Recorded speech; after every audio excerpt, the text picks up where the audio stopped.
오늘 우리가 민수기 본문의 말씀을 읽었는데 지금 본문의 말씀을 읽으면서 눈에 들어왔던 말씀이 37절과 38절에 있는 마지막 말씀입니다. 죽었고 생존했고.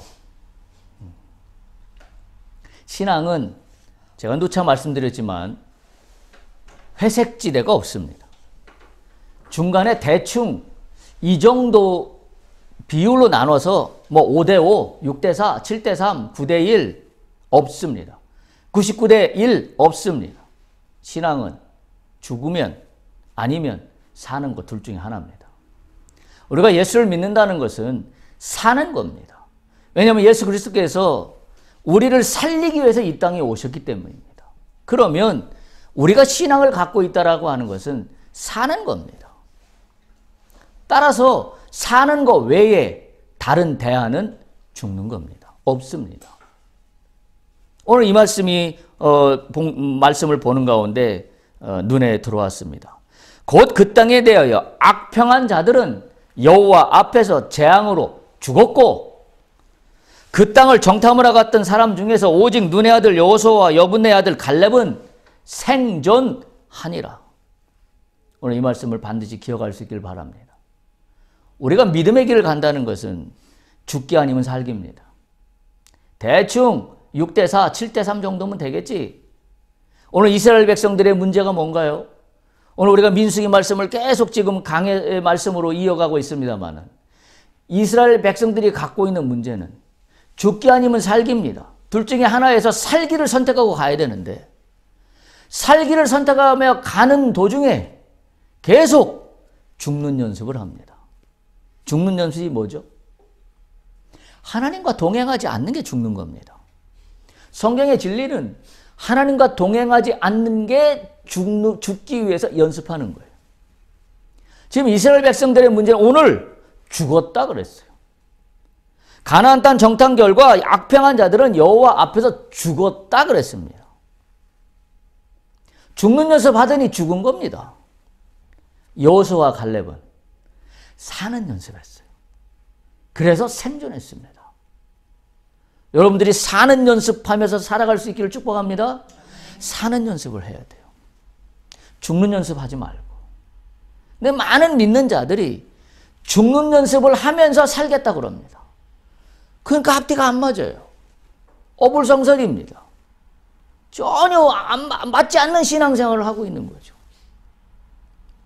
죽는 연습하면서 살겠다고 하지 말고 사는 연습하면서 살기를 축복합니다. 오늘 그 인물이 누구냐면 여호수아와 갈렙이에요.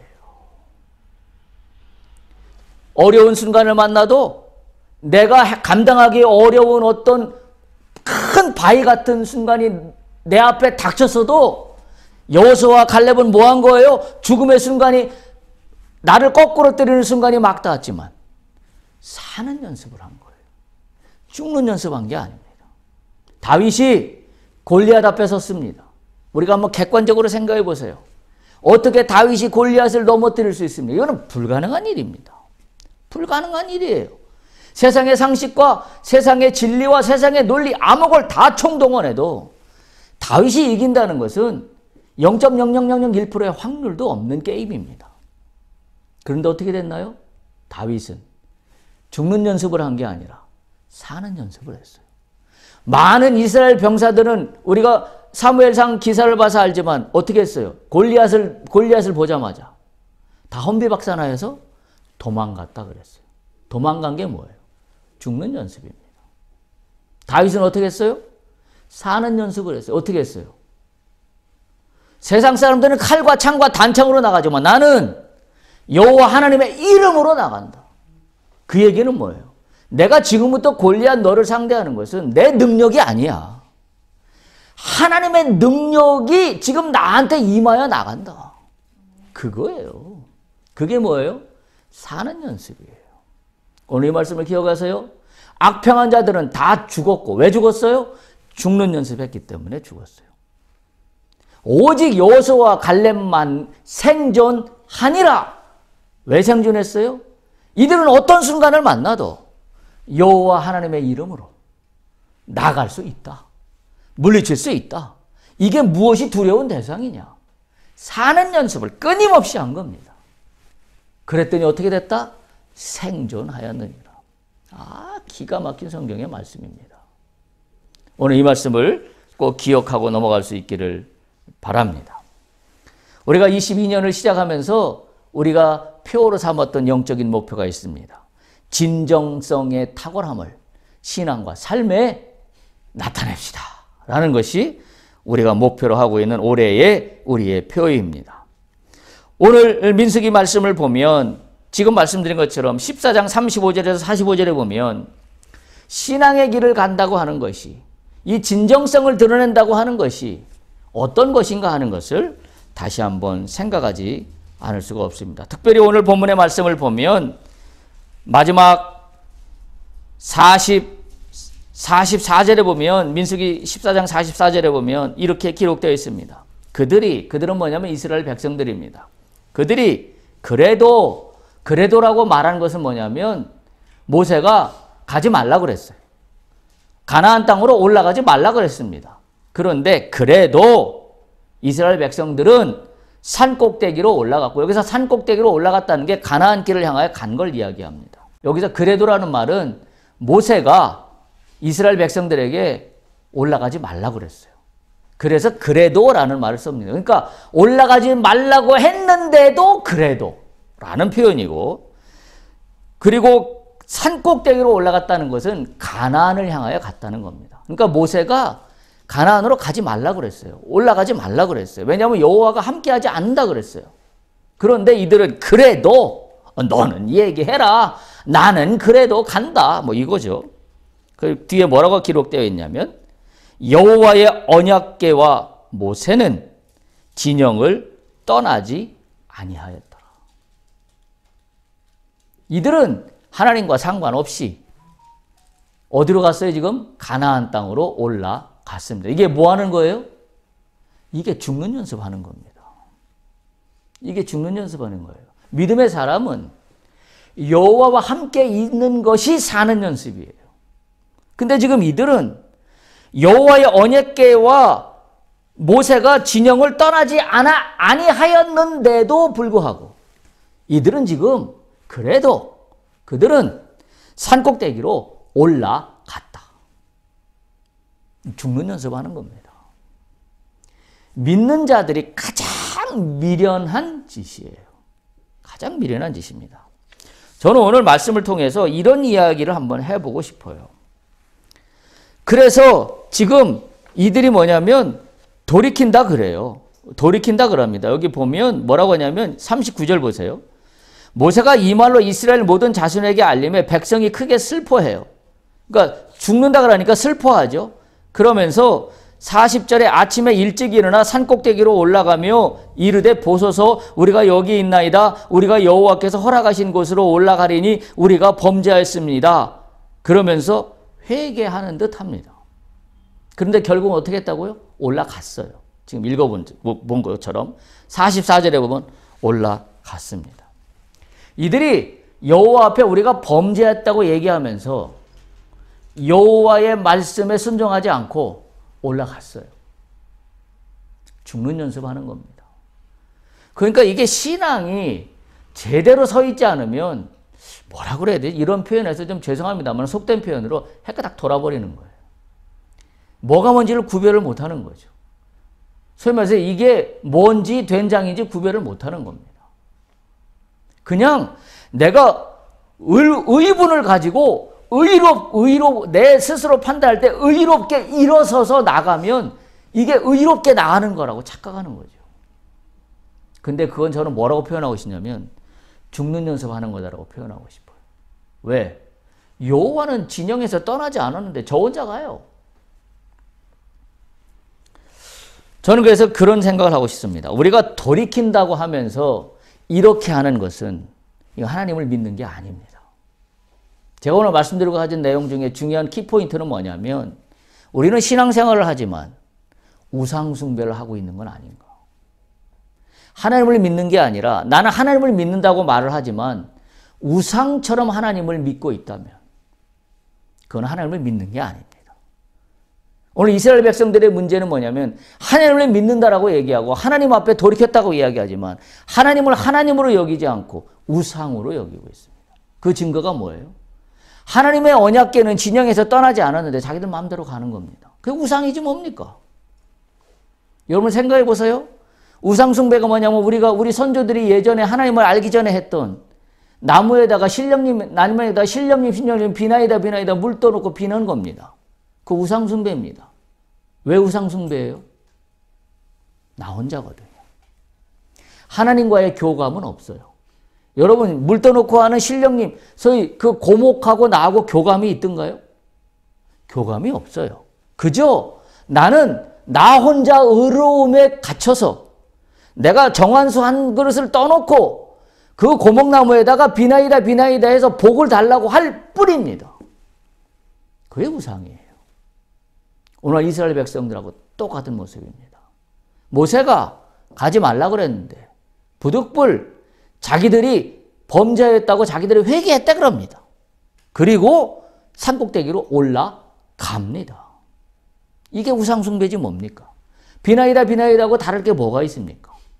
자, 돌이켜서 우리를 생각해 보면 됩니다.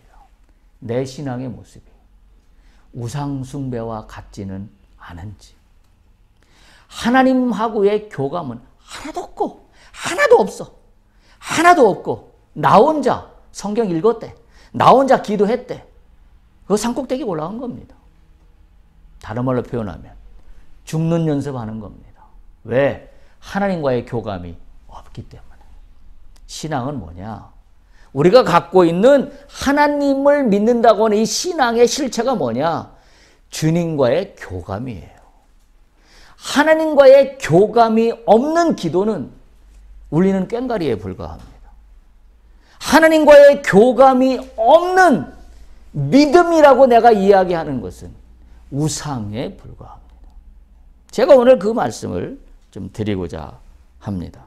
오늘 이스라엘 백성들은 얼마나 우매한 모습을 보여주고 있는지 알 수가 없습니다. 오늘 이스라엘 백성들의 상황을 보면 이스라엘 백성들의 불신앙과 배반에 대해서 하나님은 이미 단호하게 말씀하셨습니다. 내가 너희를 떠났다라고 분명히 말씀을 했습니다. 그래서 악평한 자들은 모두 광야에서 죽을 거라고 이미 말씀하셨습니다.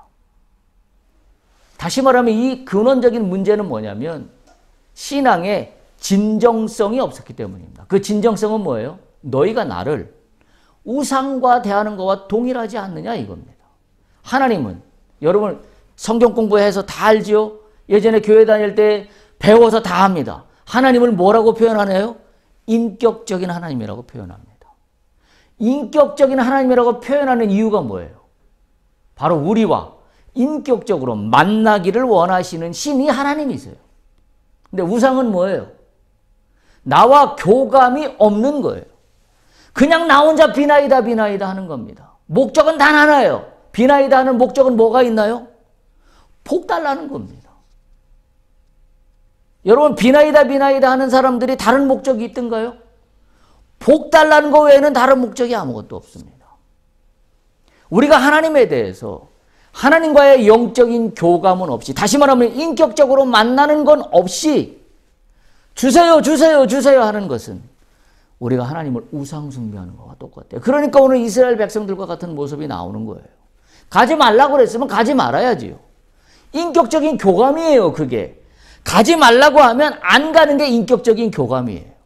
가라고 하면 가는 것이 인격적인 교감입니다. 근데 이들은 어떻게 하고 있나요? 가지 말라고 하는데 가고, 가라고 하는데 안 갑니다. 그게 뭐예요? 가라고 하는데 안 간 게 뭐예요? 가나안 정탐을 다녀와서 못 가겠다고 하는 겁니다. 우리는 메뚜기 같아서 가면 죽을 것 같다고 하는 겁니다. 가라고 하는데 안 가요. 근데 또 가지 말라고 하는데 가요. 그게 뭐예요? 올라가지 말라고 그랬는데 지금 산꼭대기로 푸득푸득 올라갑니다.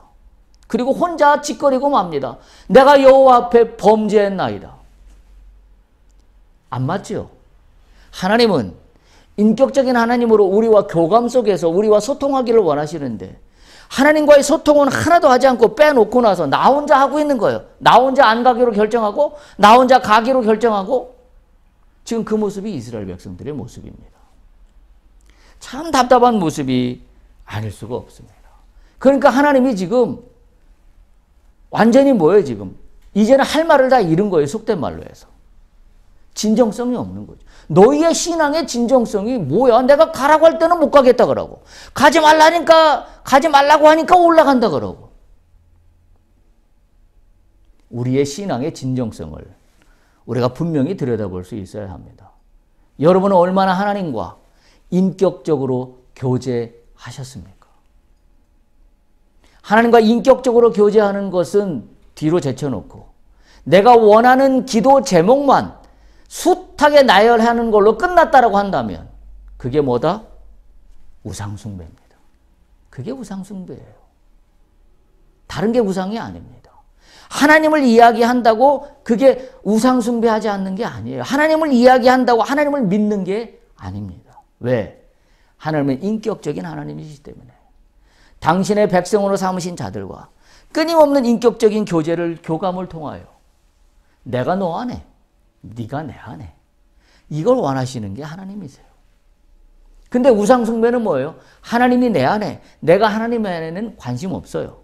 그리고 대상에 대해서 뭐만 달라고? 복만 달라고. 이게 우상숭배예요. 지금 이스라엘 백성들의 모습이 그렇다 하는 이야기를 제가 말씀드리고 있는 겁니다. 이 좌충우돌하고 있는 전형적인 이 모습 속에서 우리는 우리의 신앙을 생각해 보지 않을 수가 없습니다. 가지 말라고 하는데 지금 이들은 가나안을 향하여 돌진하겠다는 겁니다. 하나님의 징계를 듣고 크게 뉘우치는 듯 했습니다.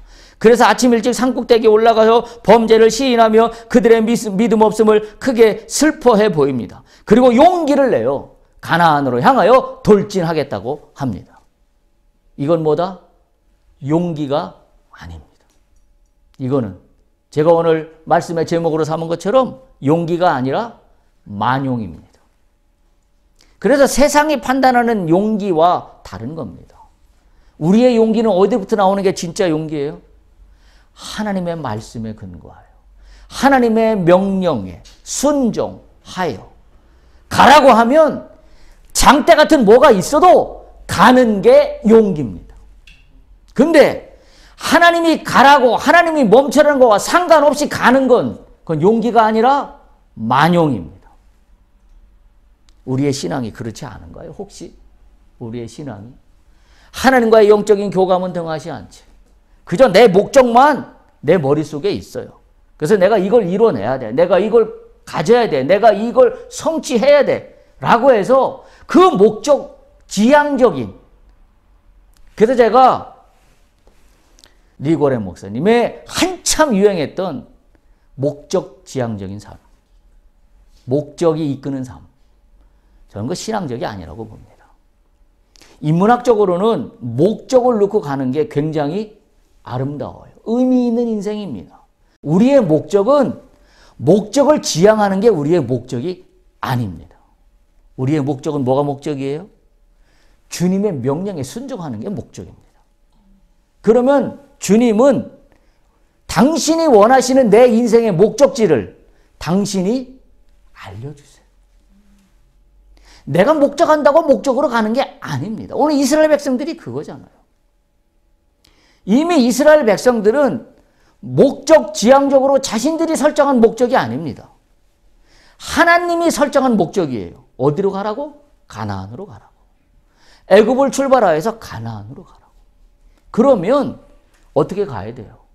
하나님의 명령에 따라 가라면 가고 멈추라면 멈춰야 되는 거예요. 따라서 가라고 할 때 일어나 분연히 나가는 게 그게 용기예요. 지금 이스라엘 백성은 어떤 거예요? 가지 말라고 하는데 분연히 일어나 올라간 건 그건 용기가 아닙니다. 만용입니다. 만용이에요. 세상 사람들은 이것도 용기라 그럽니다. 네가 이제는 결단했으니 가도 돼. 지금 이스라엘 백성들이 부득불 올라가겠다 하는 것은 만용입니다. 저는 그 만용을 우상숭배라고 표현해요. 왜냐하면 정원사 한 그릇 떠놓고 비나이다 하는 것에서 내 목적만 이야기하는 거와 다를 바가 없기 때문이에요. 다시 한번 기억하세요. 하나님은 나와 인격적으로 만나기를 원하시는 하나님이세요. 그리고 그 과정을 통하여 나의 인생길을 인도에 가시기를 원하시는 분이 하나님이세요. 우리는 그 길에서 발견하는 내 인생의 미션을 뭐라고 그러냐면 그것을 소명이라 그럽니다. 그 소명이 우리 믿는 자에게 있을 뿐이지 그 외에 다른 무엇도 하나님과의 소통함이 없이 내가 목적으로 지향하는 모든 것들은 우상 숭배의 행위일 뿐입니다. 그 이야기를 반드시 기억할 수 있기를 바랍니다. 그래서 우리가 잘못을 뉘우친다고 할 때 이스라엘 백성들처럼 우리가 잘못을 뉘우친다고 할 때 생각해 볼 수 있는 게 두 가지가 있습니다. 첫 번째는 뉘우치고 자신들의 죄를 시인하며 회개한다고 할 때에 자신의 판단만의 세계에 갇히지 않아야 합니다. 지금 이스라엘 백성들의 문제는 뭐예요? 자기가 생각하는 이렇게 하면 오를 거야. 이렇게 하면 하나님이 받아주실 거야. 라는 자기 세계에 갇힌 거예요. 하나님과의 인격적인 소통함은 없이 뭐에 갇혀 있는 거냐면 자기 혼자 회개했대요. 그리고 자기 혼자 범죄했다고 여호와 앞에 슬퍼 울어요. 울부짖어요. 그리고 이제는 가나안 정탐 이후에 내가 가지 않는 것을 선택한 것이 잘못했으니 이제는 가겠다라고 합니다. 그 팩트만 보면 어떤 거예요? 잘못한 게 아닌 것 같아요. 그렇지 않아요? 가지 않는 것에 대해서 지금 혼나고 난 다음에 내가 잘못했다고 시인하고 이제는 가겠다라고 나서는 것만 보면 이제는 돌이켜서 잘한 것처럼 보입니다. 그런데 문제는 뭐예요? 저 혼자만의 세계에 갇혀 있다는 거예요. 여호와의 궤는 떠나지도 않았는데 자기 혼자 회개하고 자기 혼자 끝났습니다. 여러분 회개라는 게 나 혼자 회개하고 끝나면 그건 회개가 아니에요. 우리가 회개한다고 하는데 왜 진정한 회개가 일어나지 않냐면 지금 이스라엘 백성들처럼 나 혼자 말하고 끝나기 때문입니다. 나 혼자 회개했대요. 나 혼자 범죄했대요. 나 혼자 잘못했대요. 그리고 끝났기 때문입니다. 뭐가 있어야 돼요? 하나님과의 교통이 있어야 돼요. 교감이 있어야 돼요. 그걸 누가 할 수 있어요? 성령께서 할 수 있어요. 근데 그 과정을 다 빼놓는 거죠. 그러니까 성령님의 역할이 뭐냐면 하나님과 나를 인격적으로 만날 수 있게 도와주시는 분이 성령 하나님이세요. 그래서 우리가 성령을 받자 성령의 임재를 부르짖는 거예요. 여러분 우리가 잘못 신앙인들이 갖고 있는 성령에 대한 개념이 뭐예요? 성령은 무슨 신비한 선파워, 슈퍼 울트라 파워. 울트라 파워 맞아요. 그런데 그 껍데기만 보고 있는 거죠. 결과만 보고 있는 거죠. 결과만. 성령은 성령을 만나야만 성령이 나에게 함께 해야만 내가 하나님을 바로 볼 수 있어요. 내가 예수님을 바로 볼 수 있어요. 성령을 함께 하지 않으면 내가 하나님을 보긴 보는데 뭐만 봐요? 육적인 눈으로만 봐요. 그러니까 육적인 눈으로만 하나님을 그러니 하나님이 잘 안 보여요. 그래서 뭐라고 얘기해요? 안 보이는 하나님이니 쉽게 생각합니다. 근데 성령을 체험하면 육적으로만 볼 수 있는 한계에 갇혀 있는 하나님이 아니라 영적으로 보이는 하나님이 보입니다. 영적인 하나님이 보여요. 하나님이 누구라 그랬어요? 하나님이 육이라 그랬습니까? 하나님은 영이신이라 성경은 분명히 이야기하고 있어요. 그러면 내가 하나님을 만나고 하나님과 교감하려면 나도 영으로 하나님을 만나야 합니다. 그럼 내가 무슨 수로 영으로 하나님을 영으로 만납니까? 내가 육에 속한 사람인데. 그래서 성령 하나님이 나를 도와주시는 거예요. 그래서 성령 하나님으로 힘입어야만 영이신 하나님을 내가 볼 수 있습니다. 지금 이스라엘 백성들의 문제는 뭐냐면 하나님을 본다고는 하지만 자기 세계에 갇혀 있는 거예요. 왜 자기 세계에 갇혀 있어요? 하나님을 믿는다라고 말로는 하고 있고 율법은 받은 사람들이지만 뭐만 하고 있어요? 육적인 하나님으로만 인식하고 그 세계에 갇혀 있기 때문이에요. 이스라엘 백성들이 지금 갇혀 있는 한계는 육의 안목에 갇혀 있습니다. 그래서 육의 안목에 갇혀 있으니 가나안 땅을 정탐하고 난 다음에 육의 눈으로만 보이는 그들의 장대 같은 신장을 갖고 있는 가나안인들의 현실에 이들은 육의 눈으로만 본 걸로 갇혀 있습니다. 그런데 갈렙과 여호수아는 어땠어요? 이들이 본 장대 같은 사람들의 육의 눈에만 갇혀 있는 것이 아니라 이들은 영의 눈으로 볼 때 이들은 어땠어요? 육으로의 눈으로 볼 때는 이들은 장대같이 내가 넘어뜨릴 수 없는 대단한 사람처럼 보이지만 영의 눈으로 보니 어떤 거예요? 하나님이 함께 하시면 이 장대 같은 사람들은 아무것도 아니다. 이게 영의 눈을 가진 사람들의 특징입니다. 이 눈으로 볼 수 있는 사람만 자기가 갇혀있는 자기 세계로부터 나올 수가 있어요. 자기 세계로부터 빠져나올 수가 있게 되는 것입니다. 그래서 자기 판단으로 여기는 거에 갇혀있지 않아야 됩니다. 지금 이스라엘 백성들의 문제는 뭐냐면 뉘우치고 자신들의 죄를 시인하며 슬퍼했다고 한다면 모세의 말을 들었어야 해요. 근데 모세의 말을 듣지 않고 올라가 버리고 말았다는 사실입니다. 민수기 14장 42절에 보면 모세가 이렇게 얘기합니다. 여호와께서 너희 중에 계시지 아니하니 올라가지 말라. 너희는 이 칼에 망할 것이다 라고 이야기해요. 그런데 올라갑니다. 올라가요. 참 이게 안타까운 현실입니다. 안타까운 현실이에요. 우리도 마찬가지예요. 우리가 회개하고 뉘우친다고 한다는 것의 의미를 다시 한번 깨달을 수 있어야 합니다. 그래서 왜냐하면 하나님의 소리를 듣지 않고 나 혼자 잘못했다는 거예요. 하나님의 소리를 듣지 않고 나 혼자 잘못했다라고 하니 그 판단이 어떤 거겠어요? 내가 이성적이고 내가 알고 있는 내 인식의 세계에서만 인지하는 것만 잘못했다고 할 뿐입니다. 내가 회개한다고 하는 거의 한계가 뭐냐면 내가 이성적으로 인지하고 생각한 것에서만 회개한다고 하는 거예요. 그러니까 진정한 회개가 일어나지 않아요. 회개한다는 것은 영적인 문제입니다.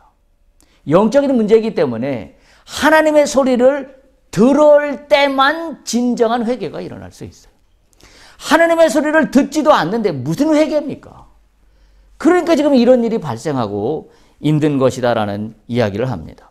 우리가 보통 회개한다라고 한다는 것의 오류가 누구의 말도 듣지 않고 자기 혼자 회개한다고 하는 거에 오류가 나타납니다. 그러면 자기 논리와 자기 합리화와 자기 인식의 세계의 범주에서 벗어나지 못하게 됩니다.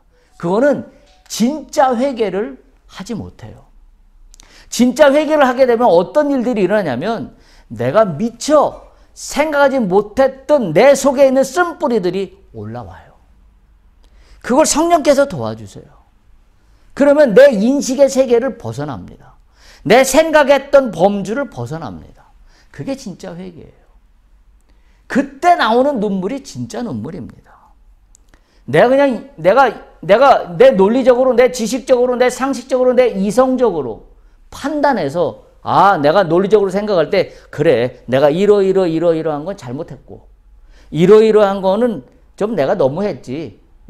내가 이러한 걸 잘못했다는 걸 나열하는 것부터 출발하는 게 아니라 하나님의 소리를 듣겠다라고부터 시작하는 것부터 회개는 출발하는 겁니다. 지금 이스라엘 백성들은 그 상황이 전혀 앞뒤로 맞지 않고 있다, 그런 이야기입니다. 자기 혼자의 만족 수준에 머물고 있는 회개일 뿐이에요. 그러니까 말만 회개지, 말만 단어로 회개일 뿐이지 하나님이 말씀하시는 회개가 아닌 겁니다. 아닌 거예요.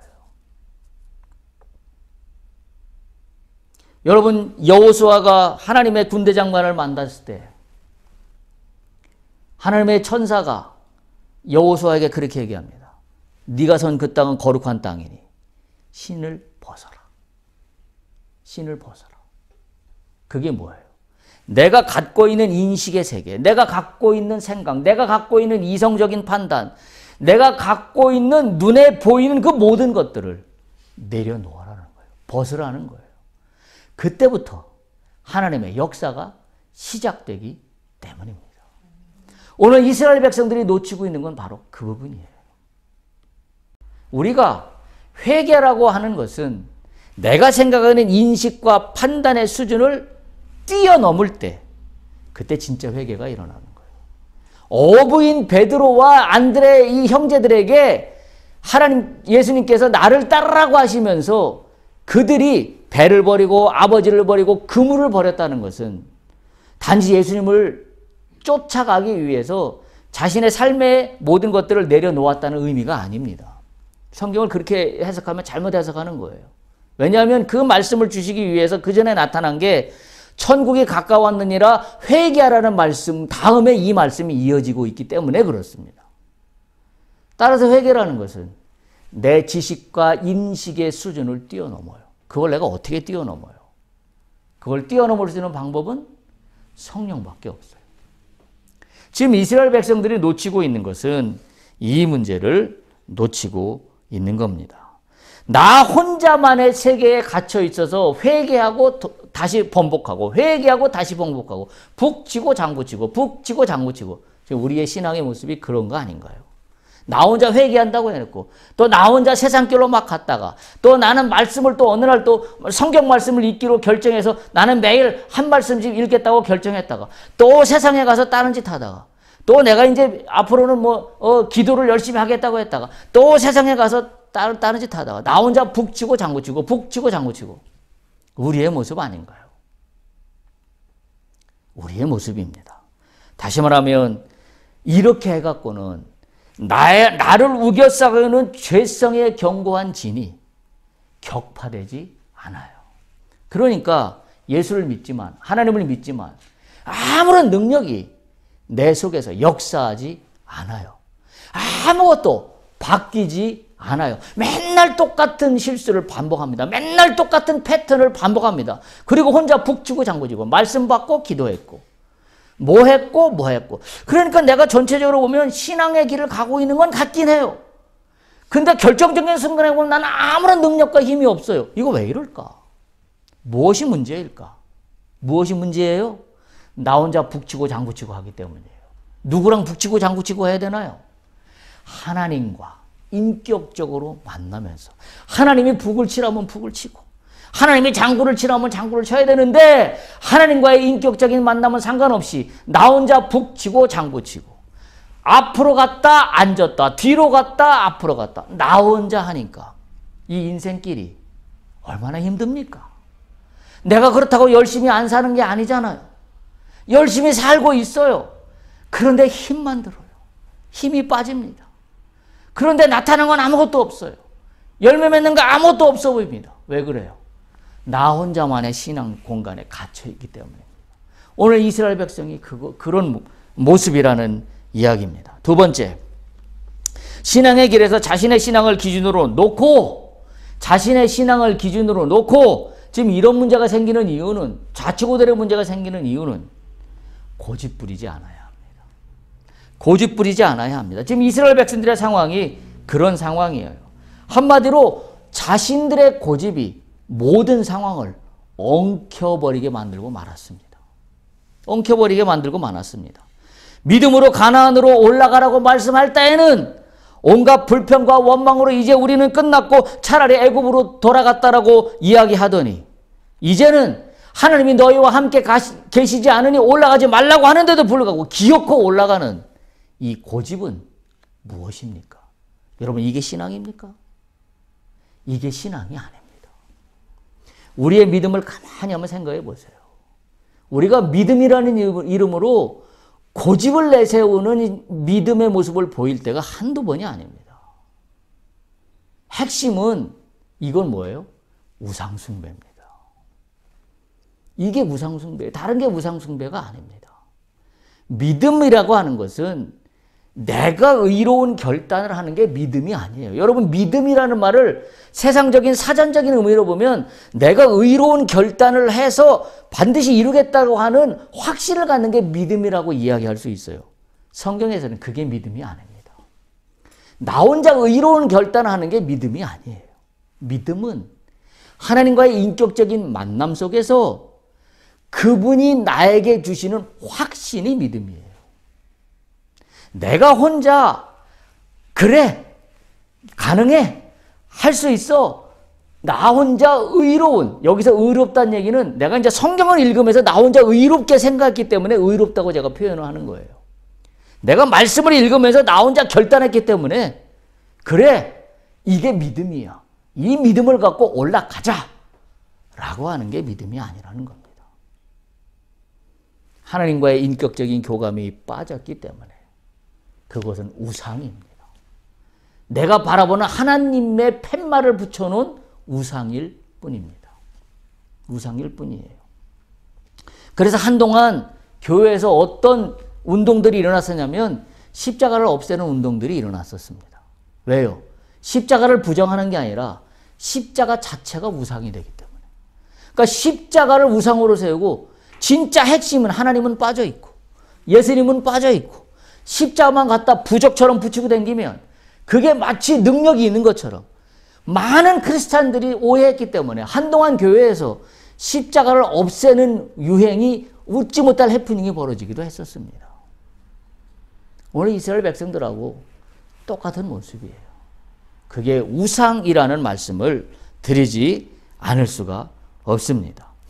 여러분, 고집 부리는 것은 신앙이 아닙니다. 우리가 깨어서 들어야 할 소리입니다. 특별히 신앙의 연륜을 더하면 더할수록, 우리가 신앙의 횟수가 더해지면 더해질수록 내가 생각하는 신앙의 범주와 기준을 깨뜨리기가 쉽지 않습니다.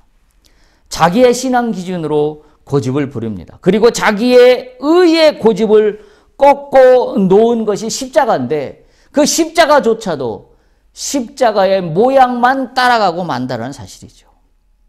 하나님의 아들이자 하나님의 자신이신 예수께서 십자가에서 다 내려놓으셨습니다.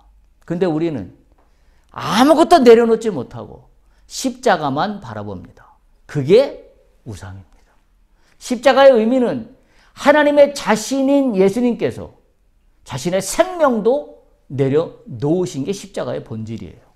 근데 우리는 나의 아무것도 내려놓지 못하고 내 고집은 그대로 갖고 있는 채, 그래서 내가 생각하는 신앙의 기준은 이런 것이라는 것을 견고하게 만들어 놓고 있는 채 하나님의 소리는 듣지 않고 내가 생각하는 의로운 종교적인 패턴만 반복해 나갑니다.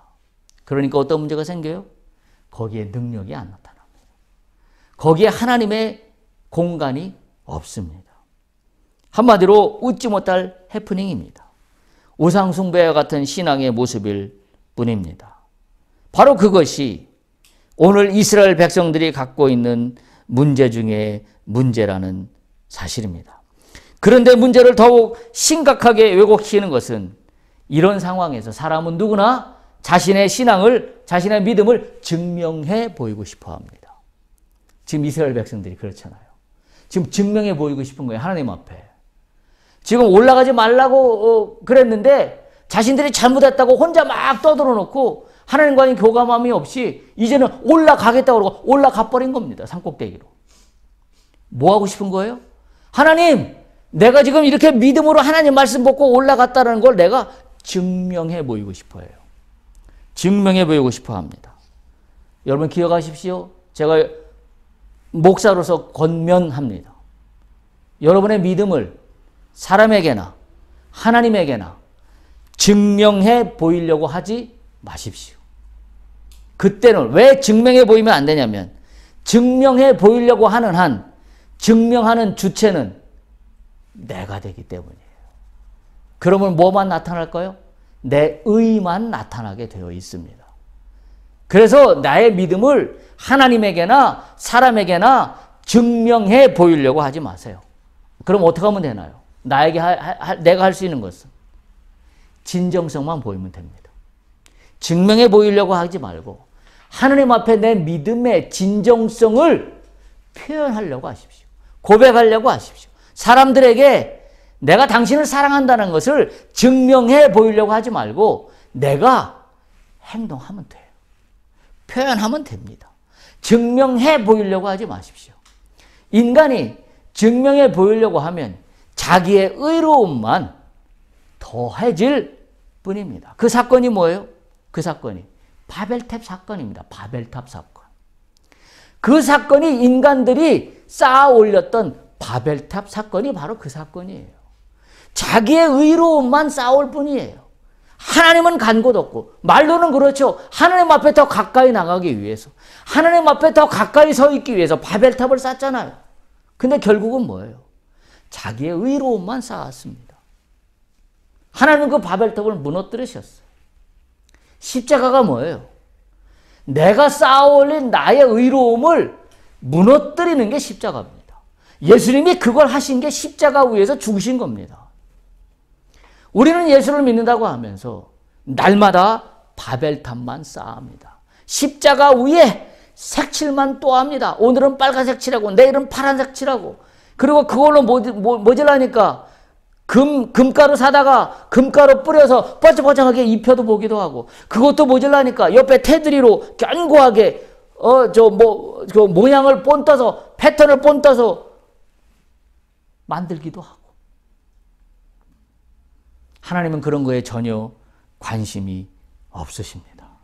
우리가 가장 먼저 내 안의 진정성을 기준점으로 세워야 합니다. 내가 그런 진정성을 가지고 가면 그 증명을 누가 하세요? 하나님이 하십니다. 내가 하는 게 아니에요. 내 믿음의 증명을 내가 하는 게 아니라 하나님이 하셔요. 그래서 그 사실을 통하여 사람들에게 알게 하십니다. 그게 하나님이 하시는 방법이에요. 하나님께서 그것을 보여주세요. 그리고 그것을 드러나게 하십니다.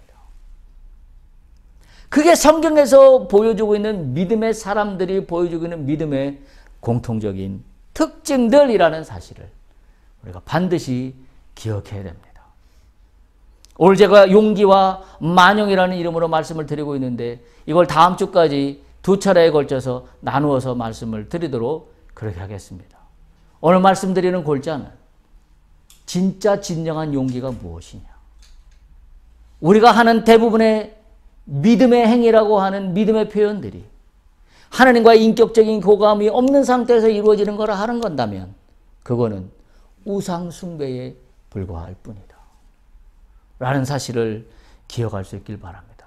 그거는 용기가 아니라 만용입니다. 만용입니다. 이 말씀을 기억하면서 오늘 한 해 우리가 믿음의 진정성을 가지고 진정한 하나님이 주시는 용기로 믿음의 발걸음을 걸어갈 수 있기를 간절히 축복합니다.